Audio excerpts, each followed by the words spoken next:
I'm Owen Bigland. This is the Inside Edge video blog. Okay, it's Saturday. Let's do a bit of a variety of a bunch of topics here that I want to talk about. Go on a little bit of a rant, do a little motivation, talk a little bit about investing in real estate, and put it all together in one blog here. So, a few things. As I'm filming this right now, we just finished the U.S. election, so I'm not sure when I'm going to post it, but we're now into the second week of November. If you're an investor like I am, stock investor, you know that it's been a pretty rocky road here leading up to the U.S. election.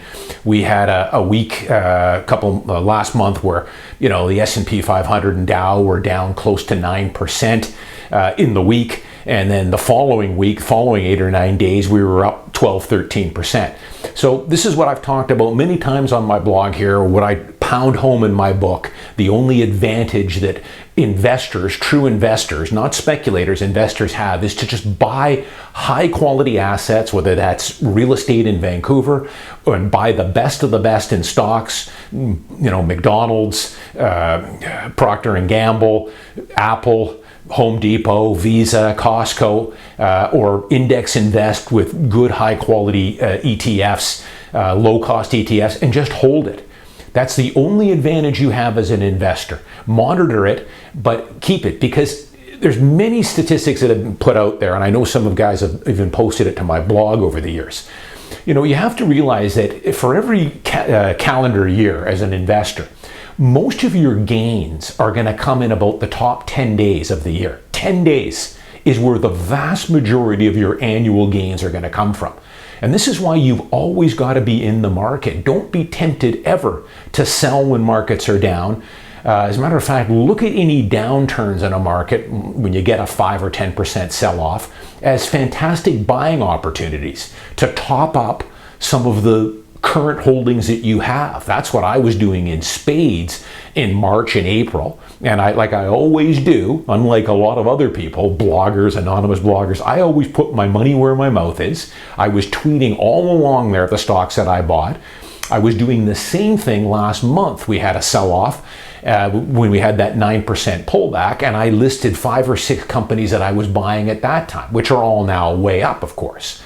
So use those pullbacks as good buying windows, but you have to remember you always want to be in the market, and why speculating and market timers end up always getting their heads handed to them at the end of the day, because you're never going to be quick enough. You're never going to be in and out of the market to time a bottom and then sell at the top.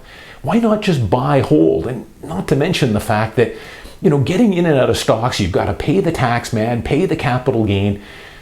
Let that money compound. If you've got the best companies that you can buy, or you're indexed investing, there's no reason for you to be trading in and out. And what's been going on here this year with the COVID and now these kind of crazy volatility we've had lately leading up to the election and after the election. This is a prime example of why you want to be in the market. Market's down 10% last week and then up 15% the week after that. If you're trying to sell or panic, you're going to get your head handed to you every time. A couple of things I want to talk about here. Read a lot of articles here. Vancouver Real Estate, of course, the market has been very strong, led by the detached market. I also go one step further. I talk about the two worlds of condos. There's the 10 or 15% of the stuff that I'm continuously buying into, both principal residence buyers that I'm representing or investors. And then there's the other, 75, 80%. Some of it's okay. A lot of it, though, isn't very good. Poor locations, poor stratas, etc. That market is starting to show signs of some cracks appearing here. It's slowing down, which always happens. Markets don't go up forever, and it's the dog units and the stuff that's not all that desirable you start to see the price corrections on. But I have to laugh, it's never ending, some of the articles that you'll read in some of these publications. I'm not even going to name them here, folks. I'd like to, maybe one day, I'd like to call more of these guys out, but to be honest, I don't want the aggravation. It's like playing whack-a-mole with these people. I've been blogging for many, many years now about how the mainstream media is most people's enemy. Following some of these so-called financial writers, but if you dig a little deeper, it's tough. Most of them have no financial background, none. They have zero success. What they are is they're paid by the article. They get $75 or $100 per article. Usually the narrative that these publishers and these websites want them to do is a negative article, because that's what will get the clicks. Don't give me anything positive about buying and holding and looking for opportunity and being an optimist. Forget that. That's boring.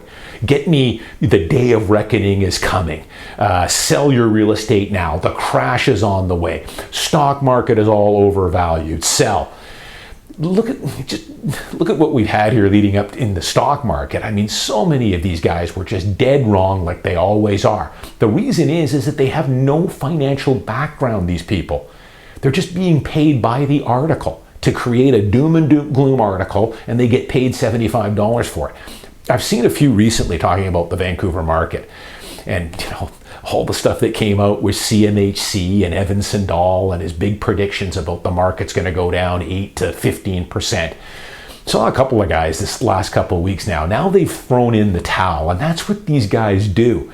They basically said, well, market's up, detaches at record levels. A lot of condos, good quality condos, are at record-setting prices right now too. We're in a strong seller's market. Nobody saw coming out of COVID this was going to happen, of course. So I love how some of these guys are just thrown in the towel. Well, I guess this proves that the market is completely out of whack. Everybody's crazy. Everybody's nuts. Makes no sense. I give up.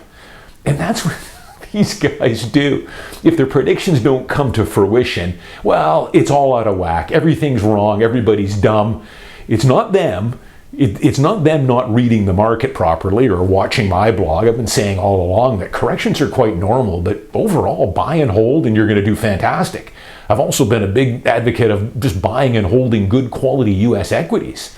Don't ignore the noise. Just buy and hold them. As a matter of fact, I see some companies right now that I've been buying in tech, as well as some big blue chip names that I think are strong value right now. But that's what these guys do. If it doesn't pan out for them, they just throw in the towel and say, everybody's dumb.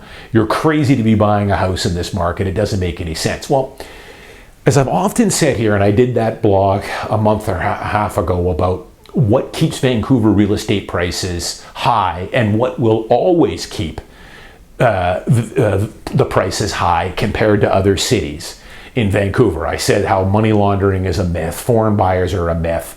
What is driving it is an equity-driven market, low interest rates, of course. It's becoming a major tech hub. High-paid engineering jobs are coming to the city, making $100 or $150K a year. Something that these so-called financial writers, they're not. What these guys forget is, listen, I've done so many blogs on how you have to turn your attitude. It can be done. I work with young buyers all the time. I mean, I just had a buyer a week ago. He was a car salesman making $140,000 a year. He's been a car salesman for 6 years. Those are the kind of people that are buying real estate from me now. But what these guys don't understand is, and I've said this many times here, if you look back on, let's call it Vancouver real estate here, downtown, east side, west side, our rise over the last 15 or 20 years has never been based really off fundamentals, i.e., what a person earns, what the average wage is for a Vancouverite. I mean, in the last 15 years, the Yale, just using it as an example, the Yale Town condo has gone from $275,000 to $750,000. But wages have not gone up 300% or 400%. The reason it's gone up is the reasons I laid out in my blog, and I've done at least 8 or 9 blogs and what I talk about it in my book. I've given you the roadmap on why our prices stay high. Trickle-in supply, equity-driven market, a lifestyle and a city that people want to live in. This is the goal for people. It's not to one day live in Regina. It's to eventually sell the home in Regina or Edmonton or Toronto and move to Vancouver. It's a lifestyle city. It's an aspirational city. Low interest rates, tech hub, and everything else. But what these guys don't understand is just because you, Mr. Reporter, has kind of been left behind, and I feel for you, and you can't buy a $700,000 one-bedroom condo, doesn't mean everyone else is in the same boat, and they're not. My buyers are young tech workers. They're car salesmen. They're entrepreneurs, business people. They're also blue-collar people. I've got many that are carpenters, plumbers, construction workers that have just buckled down, saved their money, got the down payment, and gotten into their first condo. And that could be on SkyTrain out in New Westminster or Richmond or a small studio in the West End. It can be done. But I love these guys that if it just doesn't come to fruition, they just throw in the towel. Everyone's dumb except them, because they're the only ones that have seen that this isn't the way it goes. But ask yourself, I mean, if this rise over the last 15 or 20 years has not been based off fundamentals, which it hasn't, it's been based on the other reasons I've given you here for the last 10 years, then why would any correction be based on fundamentals? Why would we ever, the price of a typical condo or a detached home in the East Side, ever go back down to what average wages are? It's because it's not.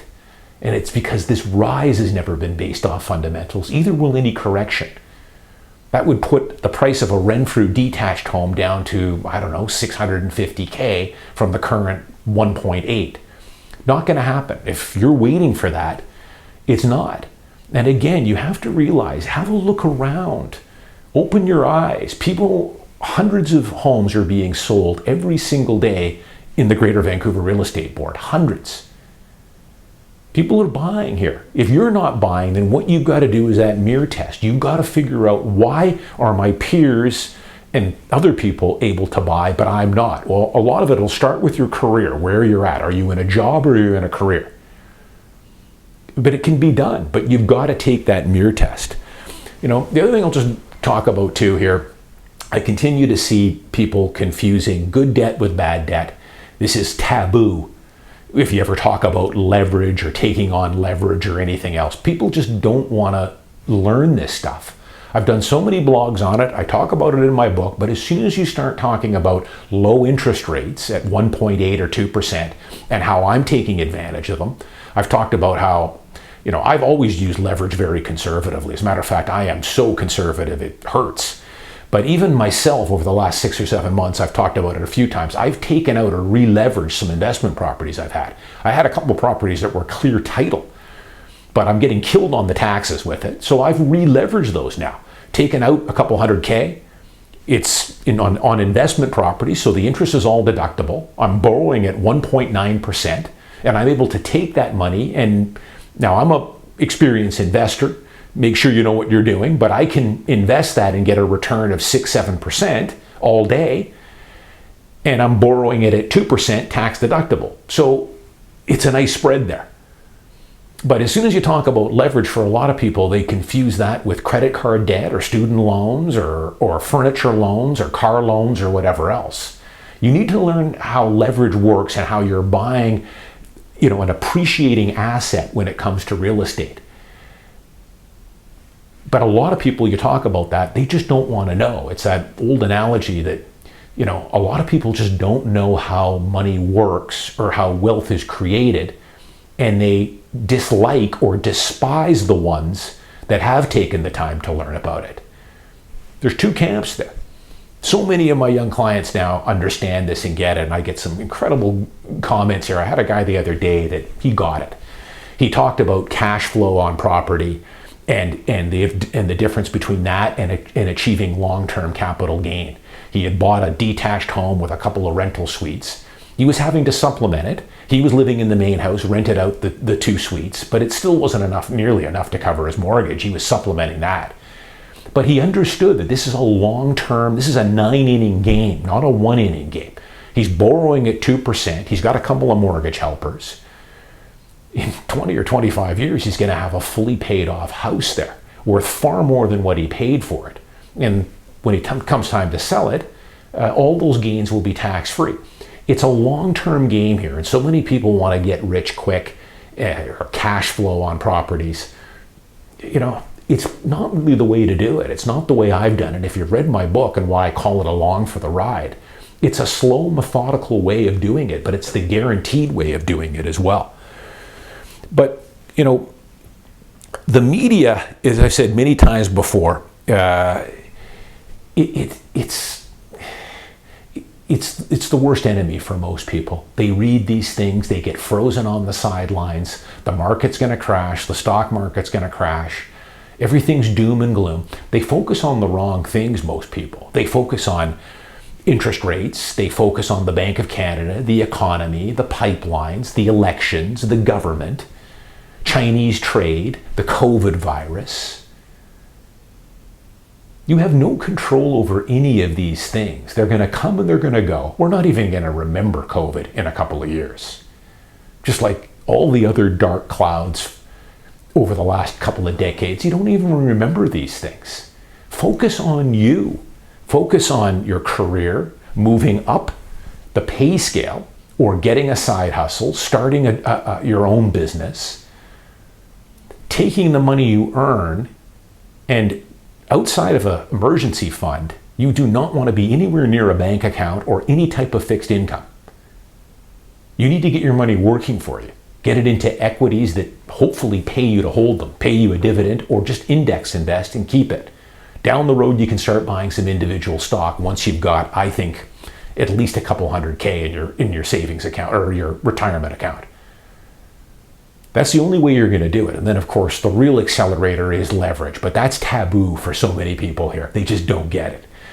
How you can buy a piece of real estate, put 20% down, borrow the other 80% at 1.8%. You're, accelerating your wealth creation 3 or 4-fold.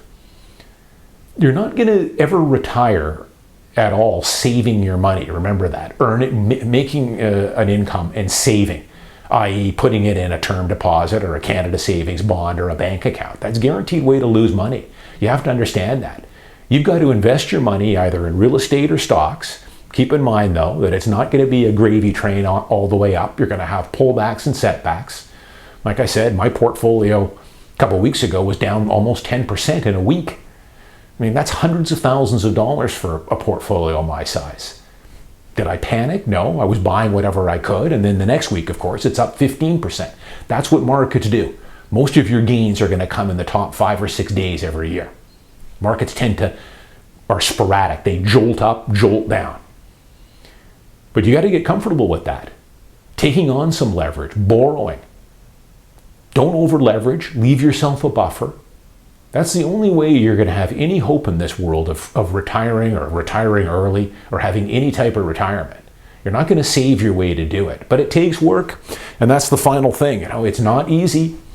It's what I've talked about so many times. It's your attitude towards life. Are you positive, optimistic, can do, want to move forward? There's going to be tons of setbacks. Every week in my career, I mean, there's lots of good days and bad days. The bad days just roll off you like water off a duck's back and just keep moving forward. That's how successful people think. But you've got to take control. It's in your hands. It's the mirror test. Stop worrying about all these external things, the economy, and some guy at CMHC predicting a 15% correction.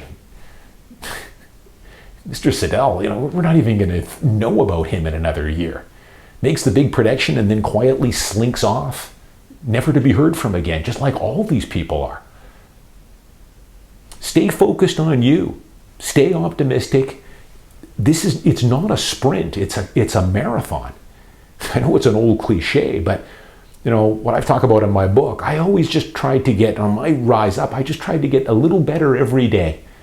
Get a little better in my job, learn a few more things, get a little better in my investments, systematically buy. I never try and time markets. I don't care if it's a buyer, a seller, or a balance market. I just systematically buy good companies in real estate and hold them. Let my tenants do all my heavy lifting. When it comes to interest rates too, right now, folks, too, we are going to be in a low interest rate gravy train for the foreseeable future. I mean, in the States, they've already announced that interest rates are going to be low here for several more years. And even then, in 2 or 3 more years, if they start to creep up and get up to maybe 3% or something, outrageous 3%, you can lock in a 5, even a 10-year fixed at probably well below 4%. So I'm at the point now where I've only got in some of my properties maybe another 10 or 12 years left on some of my investment properties. I'm quite confident I will have those paid off below 3.5% here for the next 10 years. So take advantage of this stuff. Money is being made right now in this COVID world. It's massive with these low interest rates. Use them wisely, know what you're doing, start with a book like mine, but learn this stuff. It can't be spoon-fed. You've got to learn this stuff on your own. I'm Owen Bigland. Have a good weekend. I'll see you next week.